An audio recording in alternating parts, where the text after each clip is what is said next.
पश्चिम Asia में लगातार बढ़ते संग्राम के बीच अमेरिकी राष्ट्रपति डोनाल्ड ट्रंप ने दावा किया है कि उनकी फोर्स ने ईरान की जमीन से दूसरे पायलट का भी रेस्क्यू कर लिया है। बताया जा रहा है कि इस ऑपरेशन के दौरान दोनों तरफ से जोरदार गोलीबारी हुई है।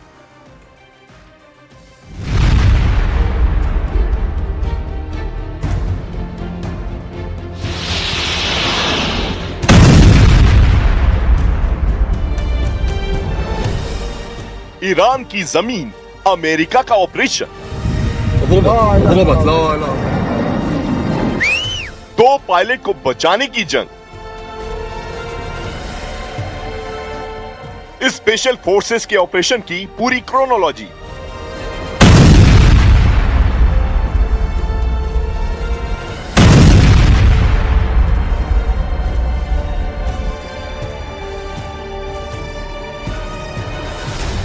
पश्चिम एशिया में चल रही जंग अब सिर्फ मिसाइल और एयर स्ट्राइक तक सीमित नहीं रह गई है, बल्कि ये अब हाई रिस्क रेस्क्यू ऑपरेशन की जंग बन चुकी है। 3 अप्रैल को F-15E स्ट्राइक ईगल के गिराए जाने के बाद हालात और ज्यादा गंभीर हो गए। 2 क्रू मेंबर दुश्मन के इलाके में थे। एक को तुरंत बचा लिया गया, लेकिन दूसरा पायलट ईरान की जमीन पर फंसा रह गया। इसी एक पल ने पूरे युद्ध का रुख बदल दिया, क्योंकि अब यह सिर्फ एक जैक का मामला नहीं था, बल्कि अमेरिका की प्रतिष्ठा, सैन्य ताकत और अपने सैनिक को हर हाल में वापस लाने की नीति की परीक्षा बन चुका था। यही वजह रही कि पहले पायलट को बचाए जाने की खबर बाहर नहीं आने दी गई, क्योंकि दूसरे पायलट को बचाए जाने का मिशन अधूरा था। इन दोनों रेस्क्यू ऑपरेशन की टाइमलाइन ऑपरेशन की गंभीरता को साफ दिखाती है।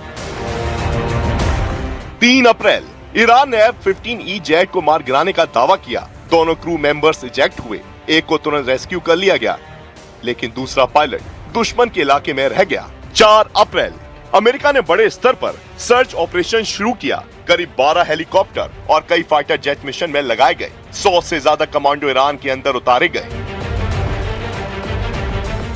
देर रात ऑपरेशन के दौरान भारी गोलीबारी हुई और आखिरकार 5 अप्रैल को दूसरे पायलट को भी रेस्क्यू कर लिया गया। ये सब कुछ उस जमीन पर हुआ जहां दुश्मन चट्टान की तरह अड़ा है। यही वजह है कि इस ऑपरेशन को अंजाम देना आसान नहीं था।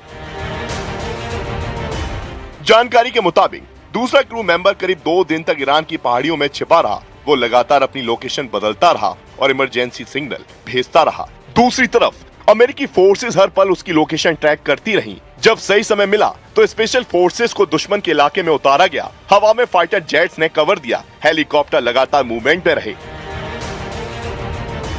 और जमीन पर कमांडो ने सीधे टकराव के बीच पायलट तक पहुंच बनाई। रिपोर्ट्स के मुताबिक इस दौरान दोनों तरफ से भयानक फायर फाइट भी हुई, लेकिन मिशन का लक्ष्य साफ था, पायलट को हर हाल में जिंदा निकालना। और यहाँ स्पेशल फोर्सेस ने एक बार फिर से साबित कर दिया कि शेर के मान से भी अपने जवान को जिंदा निकाला जाना ही उनकी असली पहचान है। ये ऑपरेशन सिर्फ एक रेस्क्यू नहीं था, बल्कि ये संदेश था कि अमेरिका अपने सैनिकों को कभी पीछे नहीं छोड़ता, चाहे दुश्मन की जमीन हो या मौत का साया।